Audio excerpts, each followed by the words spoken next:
It is crucial to address terminology at the outset. Historically, European colonizers used terms like Red Indians to refer to the indigenous peoples of North America. This label, rooted in colonial misconception and racial categorization, is now widely recognized as outdated, inaccurate, and potentially offensive. Modern scholarship emphasizes using specific cultural or tribal names where possible: Cahokian, Natchez, Caddo, or the broader, more respectful terms Native Americans or Native North Americans when referring to the diverse societies inhabiting the continent prior to European contact. In the quiet heartland of ancient North America, a great civilization rose long before European sails touched the shores. From around 800 to 1600 CE, the Mississippian people built cities of earth and spirit, thriving along the winding rivers and fertile valleys of the Mississippi Basin. By the 13th century, their culture reached its height, centered around places like Cahokia, a vast and bustling city with thousands of residents, larger in its time than many European capitals. Cahokia and other towns were not haphazard collections of huts, but carefully planned communities. At their center stood immense flat-topped mounds, some used as platforms for temples or the homes of leaders, others for burials or rituals. These mounds, like the towering Monk's Mound, were built entirely by human hands, earth moved one basket at a time.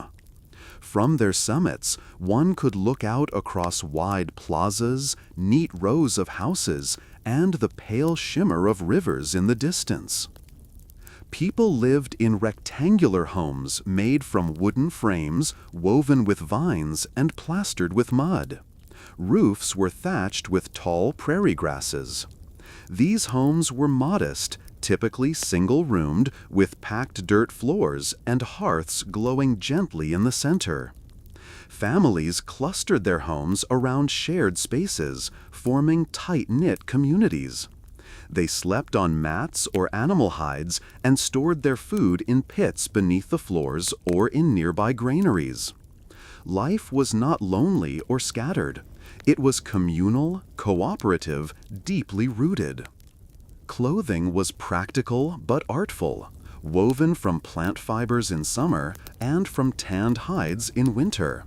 Feathers, beads, and shells adorned the garments of both women and men. Body painting and tattoos were common, bearing designs with spiritual or tribal meaning. Each person had a role.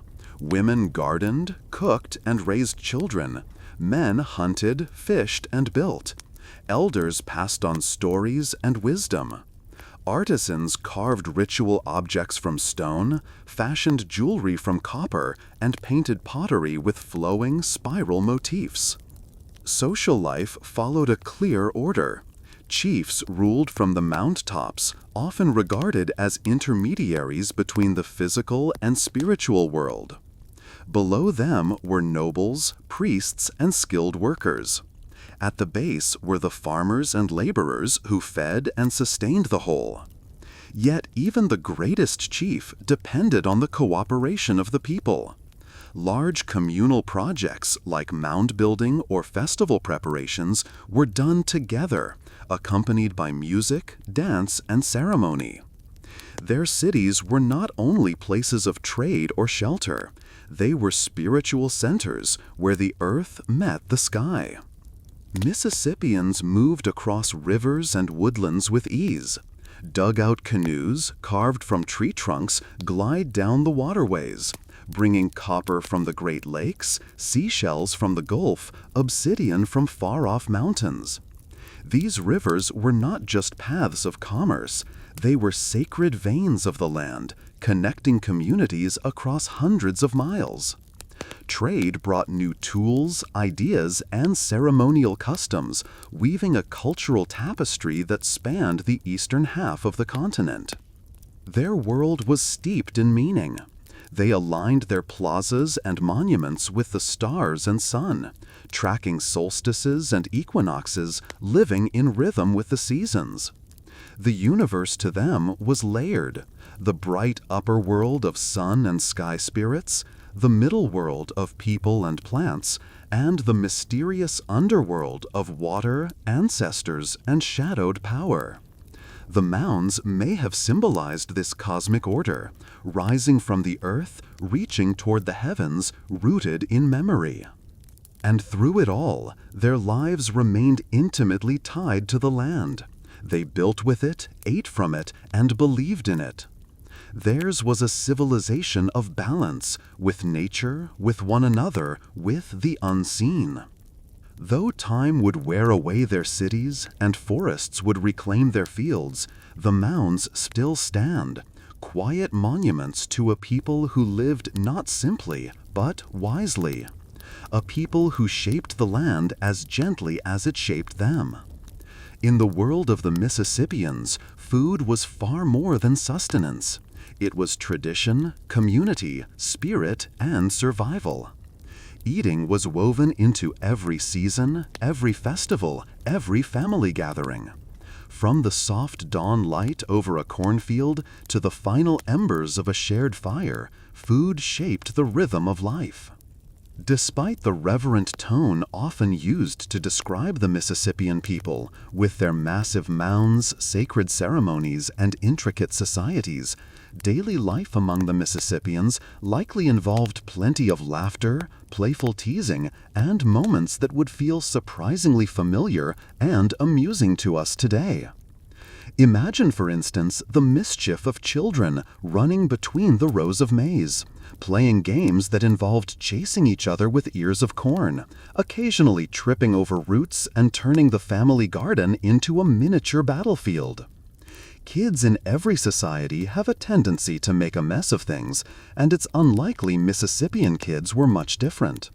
They probably turned ceremonial masks into playthings when adults weren't looking, or sneakily raided the family's stash of roasted nuts, blaming a sibling or perhaps the family dog.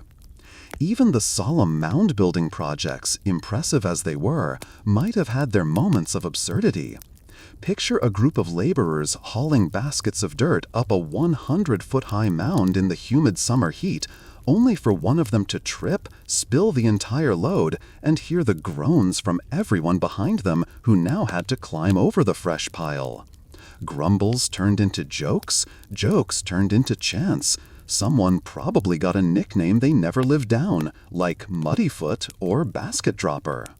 Among community members, nicknames and playful teasing were likely part of everyday life. In societies with close-knit ties, people had a way of remembering each other's best and worst moments with gentle humor. Maybe someone famous for falling asleep during important ceremonies earned a reputation as the great dreamer. Perhaps the hunter who missed an easy shot became the butt of lighthearted tales told around fires for years. Food-related mishaps were surely common. A cook might try a new stew combination that turned out too bitter, too spicy, or too mysteriously crunchy. One bite in, and the entire extended family might erupt in side-eye glances, only to politely chew through the meal with clenched teeth, offering kind but clearly fake compliments like, "Ah, yes, very smoky." And let's not forget the younger siblings daring each other to eat the weirdest root they could find. Someone probably did, and someone probably regretted it immediately. There may have also been gentle rivalries between neighboring towns or clans. Picture one village boasting about the size of their mound. "Ours reaches the sky," while another counters with, "Well, ours has better acoustics for drums." During seasonal gatherings, you can imagine sports or physical games where the losing team had to bring firewood for the next feast, or, worse, wear some embarrassing ceremonial headgear as punishment. These traditions, like wearing a carved gourd hat or being the subject of the next public song, likely encouraged community bonds through shared embarrassment and laughter. Even spiritual life, while deeply respected, may have included humorous moments. Imagine a ceremony disrupted by a sudden gust of wind that blew away feathers, cloaks, or painted ashes in the wrong direction. Or an apprentice shaman mixing up chants, accidentally invoking the spirit of the river when they meant to bless a field of squash. A village elder might chuckle softly and shake their head, correcting the error with a patient smile, while others tried not to laugh outright. The Mississippian world also likely included trickster tales, stories of animals or spirits who bent the rules, played tricks, or challenged the proud. Trickster figures are common in indigenous storytelling across the Americas, often teaching moral lessons through humor. Perhaps there was a tale of the deer who outwitted a lazy hunter, or the owl spirit who convinced a greedy man to give away all his food.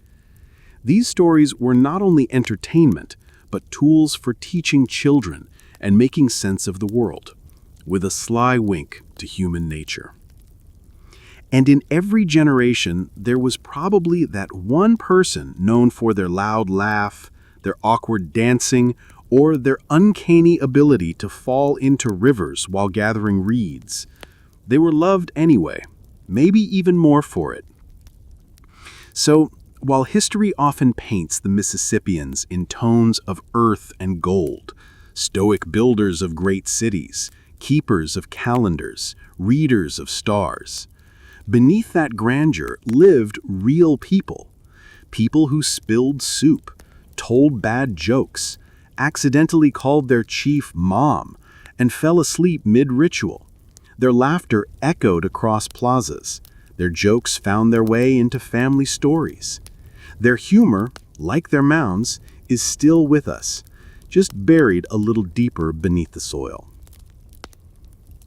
At the heart of the Mississippian diet was maize, corn. It was more than a crop. It was a gift, a symbol, a living spirit. Mississippians cultivated vast fields of maize, which they planted, tended, and harvested with care. Seeds were saved from the best ears each year, passed down through generations.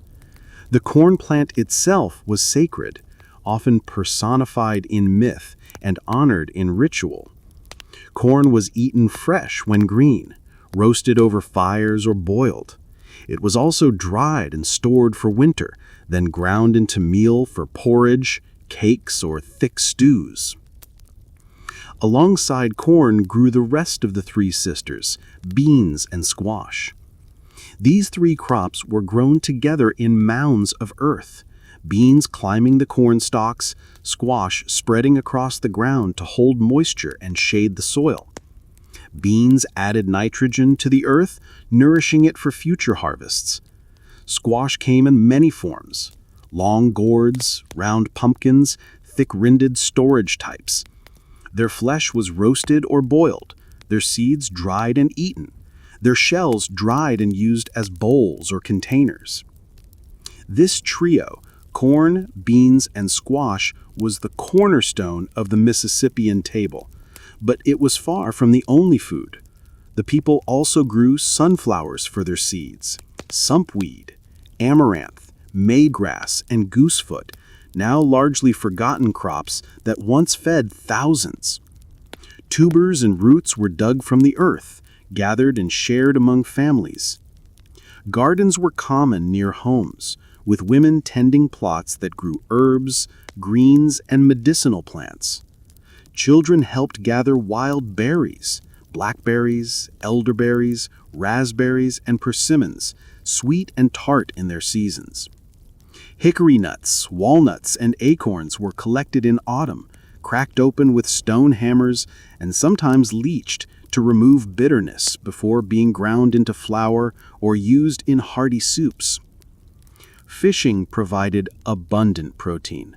Rivers and streams near Mississippian towns were rich with fish: catfish, gar, drum, perch, and freshwater mussels.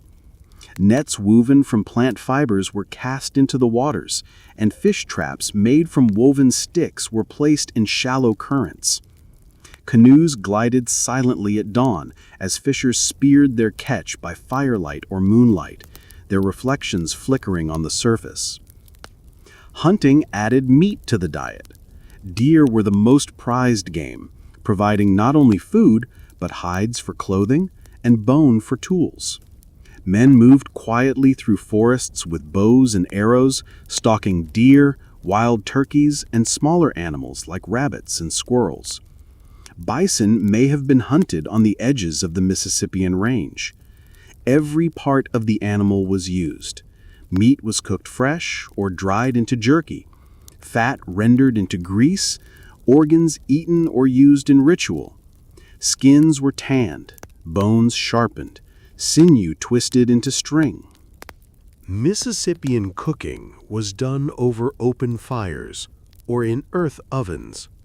Stones were heated and dropped into pits or clay vessels to boil stews. Clay pots were crafted for every purpose: cooking, storing, fermenting. Food preparation was usually done by women, who passed down techniques, recipes, and stories through generations. Meals were shared communally. There were no individual plates. People ate from shared bowls, using hands or wooden spoons. Eating was a social event, a time of storytelling, planning, laughing, remembering. Special foods were prepared for festivals: corn cakes flavored with berries or nuts, smoked fish wrapped in leaves, thick porridges sweetened with honey or sap. Ceremonial feasts marked the seasons, planting time. At these gatherings, clans and families came together. Music echoed, fires blazed, and the aroma of roasting meat and simmering broth carried through the trees. Mississippians also knew how to preserve their food.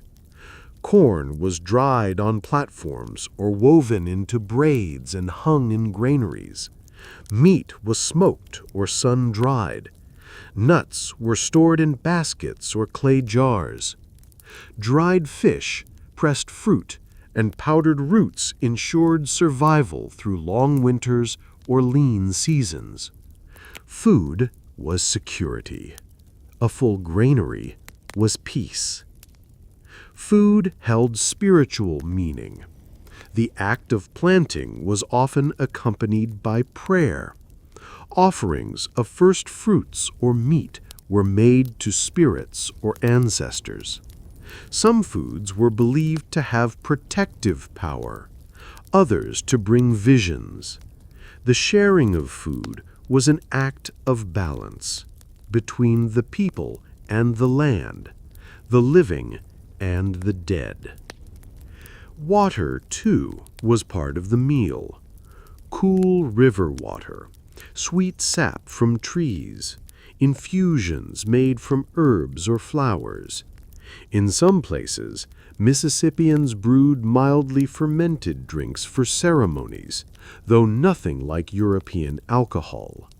The focus was on health, connection, and ritual. Meals followed the rhythm of the day and the tasks of the season. A simple morning meal might include leftover stew or roasted squash. Midday food was often eaten quickly in the fields.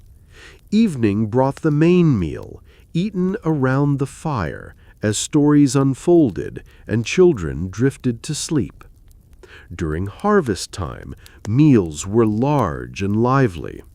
During winter, they were smaller but nourishing, stretching what was stored. Eating was never rushed. It was thoughtful. It was thankful. Every bite carried the memory of work, of hands that planted and gathered, of rivers that gave and forests that sheltered. The Mississippians did not have markets as we know them today, but bartering and exchange were common. A surplus of dried fish could be traded for nuts, tools, or clay vessels. Women played a key role in these exchanges, bringing baskets of goods to gatherings where news, songs, and stories were traded also. Children were fed gently, given mashed roots or ground corn, then small bites from the family pot. Elders were honored with soft foods and the first servings. Hospitality was sacred. A guest was always fed, even if food was scarce. Sharing food was a moral act, a sign of character and kindness. There was no written cookbook. Recipes lived in memory, passed from mother to daughter, grandmother to child. Ingredients varied by region, by season, by family tradition. Yet the heart of the cuisine remained seasonal, fresh, communal, respectful. The decline of Mississippian society came slowly, over generations. Environmental changes, resource pressures, and shifting alliances all played a role. But their foodways, their knowledge of the land, and their sense of gratitude toward the earth endured. These traditions live on among the descendants of the Mississippian peoples, in the food of the Choctaw, Chickasaw, Creek, and other native nations today. To eat in the Mississippian way was to live in harmony with the seasons, with one another, with the spirit of the land. It was more than a meal. It was memory. It was prayer. Long before the arrival of Spanish ships and colonial flags, the vast landscapes of South America were home to ancient civilizations, rich in tradition, innovation, and rhythm. Across rainforests, highlands, river valleys, and deserts, people lived lives deeply intertwined with the land and sky, the seasons and spirits. Among the most prominent civilizations were the Inca of the Andes, the Muisca of the Colombian highlands, and various peoples of the Amazon and Southern Cone. Each adapted to their unique environments, shaping sophisticated societies with architecture, agriculture, and spiritual systems suited to their world. In the high Andes, where the air is thin and the earth rises toward the clouds, the Inca civilization flourished. Their stone cities, like Cusco and Machu Picchu, were built with precision and care. But even in simpler villages, daily life followed rhythms of balance and reverence. Homes were made of stone or adobe, with thatched roofs woven from highland grasses. They were often oval or rectangular, arranged in small clusters around shared courtyards. Inside, the warmth of a central fire gave comfort against the mountain chill. People slept on woven mats or animal hides. Alpaca and llama wool provided warmth, spun and dyed into colorful textiles that adorned both the body and the home. Walls were decorated with woven hangings, gourds, tools, and offerings to ancestors. Family life was communal. Children learned by watching. Elders taught through stories. Tasks were shared, and laughter mixed with the clatter of weaving looms and grinding stones. In the valleys and lowlands, homes were often made of wood, bamboo, or palm, raised on stilts to avoid floods and damp. Roofs of palm leaves rustled in the wind.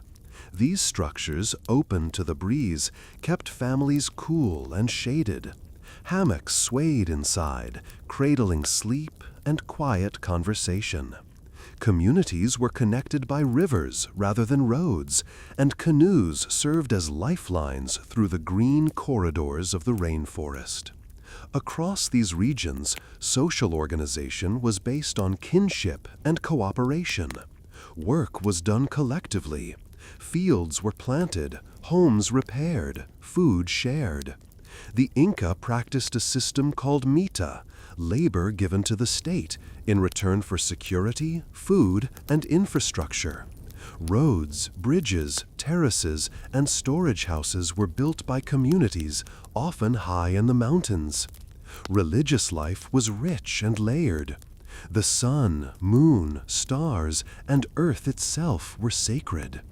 Temples and shrines dotted the land, from mountain tops to springs. Ancestors were honored, often mummified and kept close, consulted through rituals and dreams. Every stone had spirit, every mountain a name. Festivals marked the planting and harvest, the solstices and equinoxes. Music filled these occasions, drums, flutes, panpipes, and songs in languages now nearly lost. Even among the majestic stonework of the Andes, the golden glow of Inca festivals, and the misty jungles of the Amazon, life in ancient South America wasn't all ceremony and seriousness. For every priest consulting the stars or farmer shaping the terraces of a mountainside, there were mishaps, misunderstandings, and moments of laughter. Like people everywhere, the indigenous peoples of South America lived lives rich in humor, though the history books often forget to mention it. Start with the llamas. Llamas were essential to Andean life, pack animals, sources of wool, and even spiritual figures. But they were also famously moody. They spit, they sat down mid-journey and refused to move. You can imagine an Inca porter arguing with a particularly stubborn llama halfway up a steep trail, trying to coax it forward while the rest of the caravan laughed and offered advice like, "Try singing to it," or "Promise it some corn beer." Of course, the llama just blinked slowly and refused to budge. Then there were guinea pigs, cuy. Today, they're mostly pets in many parts of the world, but in the Andes, they were dinner. Families kept dozens of them in their homes, and children loved chasing them around. Imagine the chaos of trying to catch one for a feast, only for the entire batch to scatter under beds and between pots. Perhaps a child named their favorite cuy something ridiculous like fast lightning, and defended it from becoming stew, even though everyone knew its days were numbered.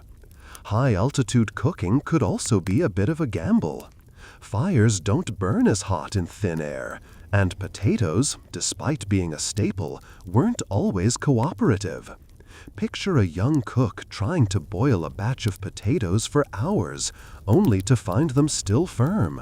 Meanwhile, an elder chuckles from the corner, mumbling, "That's because you didn't whisper to them first." Whether it was true or not, you can bet it became part of the teasing tradition. Ceremonies, with their elaborate rituals and public displays, were the perfect settings for things to go comically wrong. Maybe during a sun festival, a young drummer got over-enthusiastic and knocked over a row of dancers. Or someone forgot their part in a sacred chant and tried to improvise, accidentally invoking the spirit of the alpaca instead of the moon. Someone else might trip on their ceremonial cloak mid-procession, and the entire plaza has to pretend nothing happened, even though half the people are stifling giggles behind feathered fans. There were probably known pranksters in each village. those who rearranged offerings at shrines just enough to confuse the priest the next morning, or who added a little too much chili pepper to someone's stew as a blessing of fire. One particularly mischievous teen might sneak up during a llama blessing and draw a mustache on a sleeping guard with charcoal.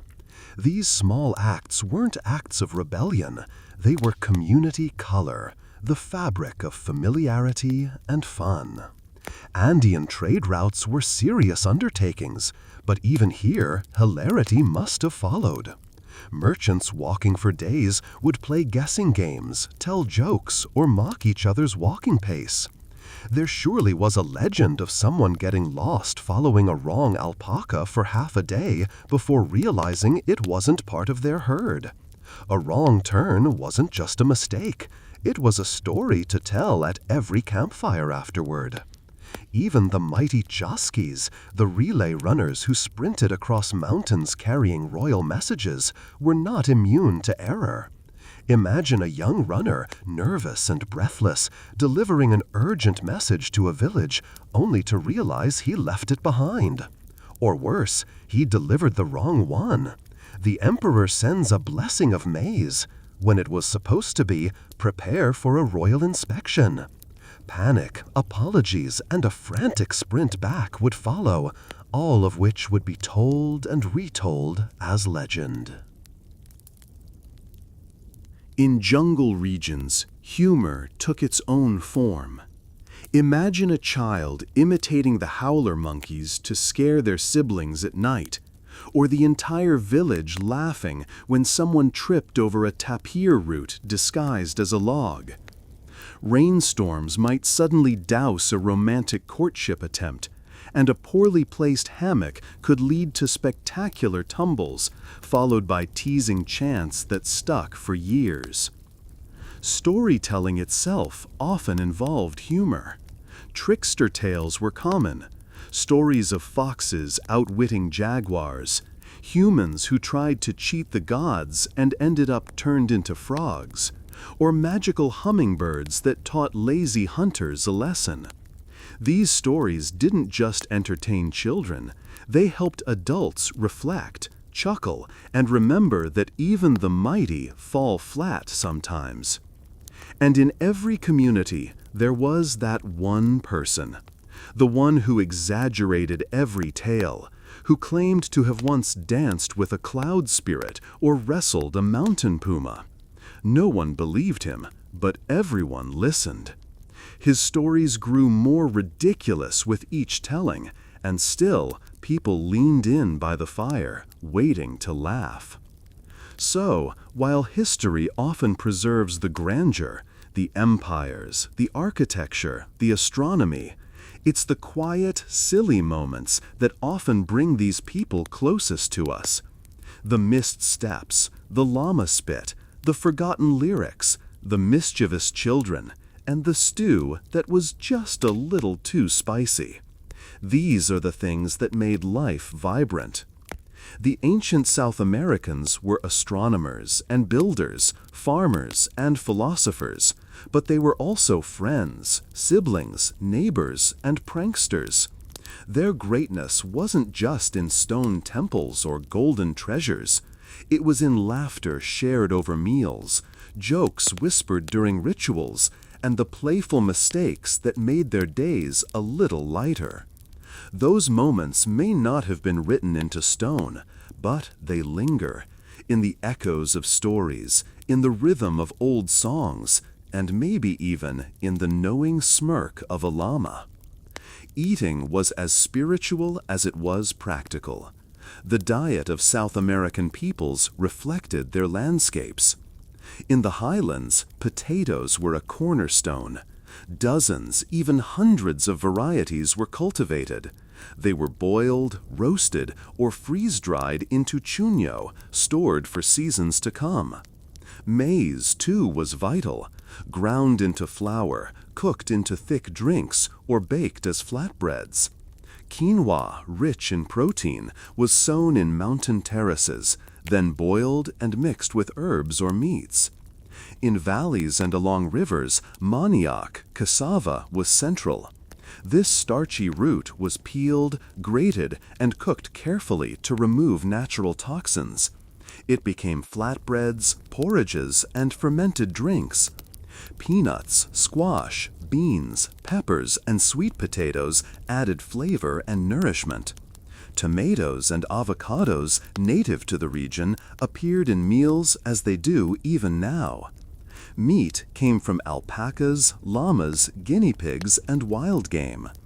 In the jungle, fish, birds, and monkeys were hunted with blowguns and traps. Insects were sometimes eaten for protein.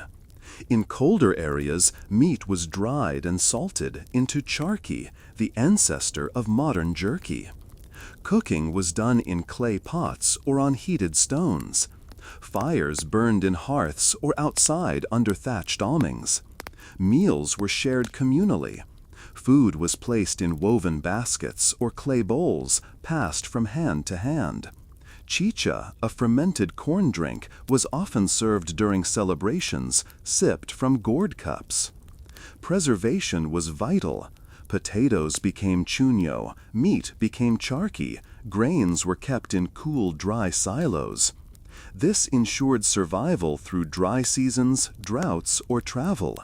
In the Inca Empire, vast storehouses called kulkas were filled with food and supplies, distributed in times of need. Food was always linked to the divine. Offerings were made to the earth goddess Pachamama before planting. The first bite of a meal might be dropped on the ground in gratitude. Sacred meals were prepared for festivals, for funerals, for the new moon. Cooking was not just labor, it was ceremony. Children were taught to help early, peeling potatoes, grinding maize, fetching water. They learned the smells and textures of each ingredient, the songs sung while cooking, the stories told around the fire. Elders were fed first, honored with the best portions. Hospitality was central. A visitor, even a stranger, was offered food before words. Trade connected far-flung communities. Coastal fish was traded for highland quinoa. Amazonian fruits were exchanged for woven goods. These networks, often maintained by foot or canoe, carried not only goods, but language, ideas, and flavors. Even without markets, the continent pulsed with movement and sharing. Seasons dictated meals. Rainy season meant fresh roots and greens. Dry season called for preserved grains and meats. Harvest festivals burst with abundance. Music, dancing, roasting fires, the scent of cooked corn and spiced stews drifting across the hills. In the end, to live and eat in ancient South America was to be in constant conversation with the land. Every meal was shaped by mountains, rivers, skies, and ancestors. It was a way of living that fed both body and spirit, a daily act of memory, balance, and reverence. Though empires fell and cities were lost to time, these foodways and lifeways endure. In kitchens across the Andes, in stories whispered in the jungle, in the hands that shape dough and light fires, the old rhythms remain. Not forgotten, simply waiting, like seeds in the soil, for those who listen.